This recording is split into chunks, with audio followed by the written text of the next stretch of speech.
Hello, welcome back to my channel. അപ്പോൾ ഇന്നത്തെ നമ്മുടെ റെസിപ്പി രാവിലെയോ വൈകുന്നേരമോ ഒക്കെ സെർവ് ചെയ്യാൻ പറ്റിയ നല്ലൊരു അടിപൊളി പലഹാരത്തിൻ്റെ റെസിപ്പിയാണ്.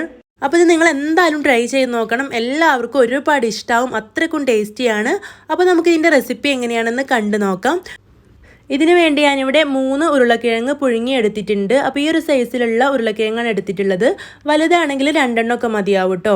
ഇത് നല്ല പോലെ ഒന്ന് ഉടച്ചെടുക്കണം. അപ്പോൾ ഞാനൊരു ഫോർക്ക് ഉപയോഗിച്ചിട്ട് നല്ല പോലെ ഉടച്ചെടുത്തിട്ടുണ്ട്. ഇനി നമുക്കിത് മാറ്റി വെക്കാം. ഇനി ഒരു പാന് ഗ്യാസ് സ്റ്റോപ്പിൽ വെച്ച് കൊടുത്തിട്ടുണ്ട്. അത് ചൂടായി കഴിയുമ്പോൾ അതിലേക്കൊരു 1/2 ടീസ്പൂൺ വെളിച്ചെണ്ണയോ ഓയിലോ എന്ത് വേണമെങ്കിലും ചേർത്ത് കൊടുക്കാം. ഞാനിവിടെ വെളിച്ചെണ്ണയാണ് ചേർത്ത് കൊടുത്തിട്ടുള്ളത്.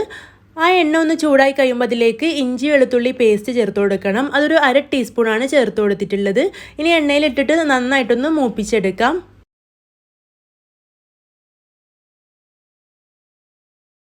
ഇപ്പോൾ ഇവിടെ ഇഞ്ചി വെളുത്തുള്ളിയൊക്കെ നന്നായിട്ട് മൂപ്പിച്ചെടുത്ത ശേഷം ഇതിലേക്ക് സവോള ചേർത്ത് കൊടുക്കണം. ഒരു ചെറിയ സവോള ഇതുപോലെ ചെറുതായിട്ട് കട്ട് ചെയ്തിട്ട് അതും കൂടെ ഇതിലേക്ക് ചേർത്ത് കൊടുത്തിട്ടുണ്ട്.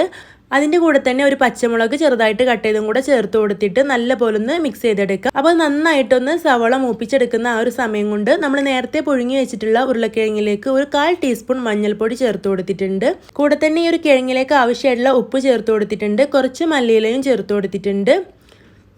ഇനി ഇതിലേക്ക് 1/2 ടീസ്പൂൺ വറ്റൽമുളക് പൊടിച്ചതാണ് ചേർത്ത് കൊടുത്തിട്ടുള്ളത്. അതും കൂടി ചേർത്ത് കൊടുത്ത ശേഷം ഇതെല്ലാം നല്ല പോലെ ഒന്ന് മിക്സ് ആക്കി എടുക്കണം. അപ്പോൾ കൈ വെച്ചിട്ട് തന്നെ മിക്സ് ആക്കി എടുക്കുകയാണെങ്കിൽ ഉപ്പൊക്കെ നല്ല രീതിയിൽ എല്ലായിടത്തും മിക്സ് ആയിട്ട് കിട്ടും. അപ്പോൾ ഞാനിവിടെ കൈ വെച്ചിട്ടും നല്ലപോലെ മിക്സ് ആക്കി എടുത്തിട്ടുണ്ട്. ഇനി നമുക്ക് നന്നായിട്ട് മൂപ്പിച്ചെടുത്തിട്ടുള്ള ആ ഒരു സവോളയിലേക്ക് ഈ ഒരു കിഴങ്ങ് ചേർത്ത് കൊടുക്കാം. ഇനി നന്നായിട്ട് ഇളക്കി കൊടുത്തിട്ട് മിക്സ് ആക്കി എടുക്കുക.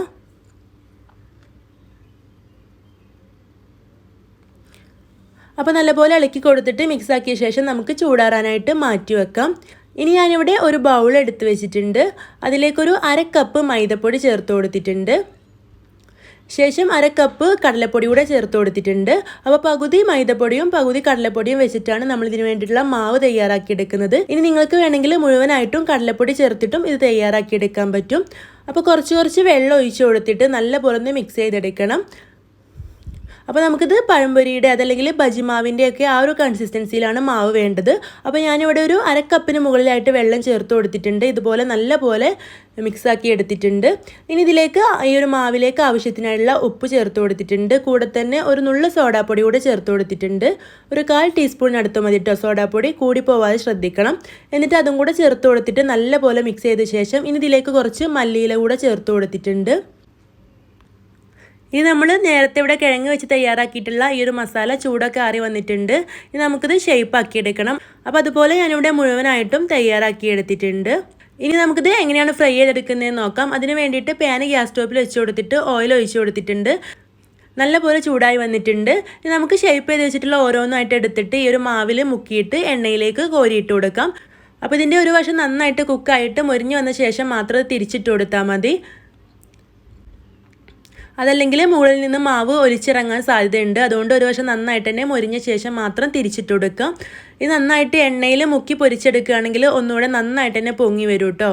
അപ്പോൾ നല്ല ടേസ്റ്റിലൊരു സ്നാക്കാണിത്. എന്തായാലും നിങ്ങൾ ട്രൈ ചെയ്ത് നോക്കണം. അപ്പോൾ ഈ ഒരു റെസിപ്പി നിങ്ങൾക്ക് ഇഷ്ടമായിട്ടുണ്ടെങ്കിൽ ലൈക്ക് ചെയ്യാൻ മറക്കരുത്. അതുപോലെ നിങ്ങളുടെ അഭിപ്രായം കമൻ്റായിട്ട് അറിയിക്കാൻ വേണം കേട്ടോ. ചാനൽ സബ്സ്ക്രൈബ് ചെയ്യാത്തവരുണ്ടെങ്കിൽ ഒന്ന് സബ്സ്ക്രൈബ് ചെയ്തിട്ട് സപ്പോർട്ട് ചെയ്യുക. ഇനിയും ഇതുപോലുള്ള നല്ല നല്ല വീഡിയോസുമായിട്ട് വീണ്ടും കാണാം. താങ്ക്